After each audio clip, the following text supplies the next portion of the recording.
জনসংযোগও শুরু হয়েছে, যেমন একটা ক্ষোভ রয়েছে প্রার্থীদের মধ্যে, বা যারা প্রার্থী হননি বিধায়ক যারা, তারা যেমন ক্ষুব্ধ হয়েছেন, প্রার্থী নিয়ে ক্ষোভ দেখা যাচ্ছে কর্মীদের মধ্যে। আর অন্যদিকে জনসংযোগ প্রচার কর্মসূচিও কিন্তু শুরু হয়েছে। শ্যামপুকুরের ছবি আপনারা দেখছেন, তৃণমূল প্রার্থী শশী পাঁজা তিনি জনসংযোগে রামবাগান লোহাপট্টি শীতলা মন্দিরে পুজো দিলেন শশী পাঁজা, সেই ছবি আপনারা দেখছেন।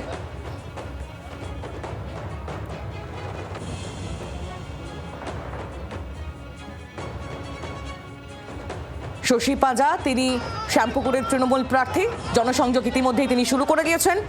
বিপুল পরিমাণে কর্মী সমর্থকদের নিয়ে এই মুহূর্তে সেই ছবি আপনারা দেখছেন। রামবাগান লোহাপট্টি শীতলা মন্দিরে পুজো দিয়ে জনসংযোগ শুরু করলেন শশী পাঁজা।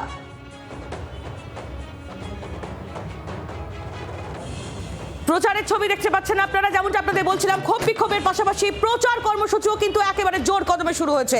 কালীঘাটে শুভেন্দু অধিকারী তিনি পুজো দিতে যান, সেই ছবি আপনারা দেখছেন। ওদিকে রূপা গঙ্গোপাধ্যায় তিনিও প্রচারে, সোনারপুর দক্ষিণে প্রচারে রাজন্না নির্দল হিসেবে দাঁড়িয়েছেন এবার তিনি। মন্দিরে পুজো দিলেন শশী পাঁজা, সেই ছবিও আপনাদের দেখালাম। অন্যদিকে বসুন্ধরা গোস্বামী তিনিও প্রচার জনসংযোগ শুরু করেছেন। অন্যদিকে রাজাবাজার সেখানে জনসংযোগ করছেন কুণাল ঘোষ।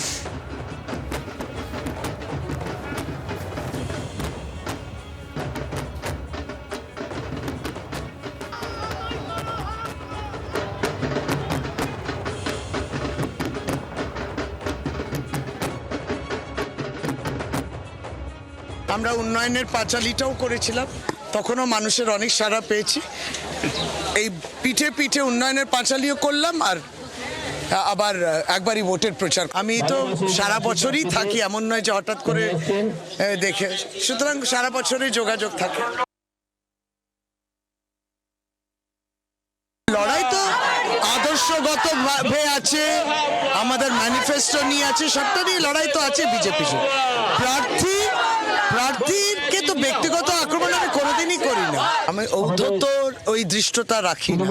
মানুষ বিবেচনা করবে, তারা আমায় জানাবে। শ্যামপুকুর বিধানসভা কেন্দ্রের তৃণমূল প্রার্থী শশী পাঁজা তিনি শীতলা মন্দিরে পুজো দিয়ে একেবারে ডোর টু ডোর প্রোগ্রামে বেরিয়ে পড়েছেন এবং এই মুহূর্তে তিনি নয়নচাঁদ দত্ত স্ট্রিট, সেই নয়নচাঁদ দত্ত স্ট্রিটে তিনি বাড়ি বাড়ি প্রচার করছেন এবং এখানকার যারা বাসিন্দারা তাদেরকে তিনি তাদের উদ্দেশ্যে তিনি এসছেন এবং তাদেরকে ভোট দেওয়ার আর্জি জানাচ্ছেন। এবং তার পাশাপাশি শশী পাঁজা মানুষের কাছে তাদের একেবারে মানুষের দোর গোড়ায় তিনি পৌঁছে যাচ্ছেন এবং সেখানকার যারা বাসিন্দারা তাদের সঙ্গে তিনি কথা বলছেন। এইভাবেই কিন্তু সকাল থেকে তিনি এই প্রচার সারছেন এবং রীতিমতো এখানকার যারা মানুষ তারা কিন্তু একেবারে ফুলের মালা দিয়ে তাকে স্বাগত জানাচ্ছে এবং বাচ্চা কোলে থেকে শুরু করে বয়স্কদের একেবারে কাছে তিনি পৌঁছে যাচ্ছেন, একেবারে দোর গোড়ায় তিনি পৌঁছে যাচ্ছেন এবং এইভাবেই তিনি সকাল থেকে বৃষ্টির মধ্যে প্রচার সারছেন। জি 24 ঘন্টার জন্য ক্যামেরায় সৌমিনের সাথে নান্টু রিপোর্ট, কলকাতা। বাংলার আওয়াজ, বাঙালির আবেগ, জি 24 ঘন্টা।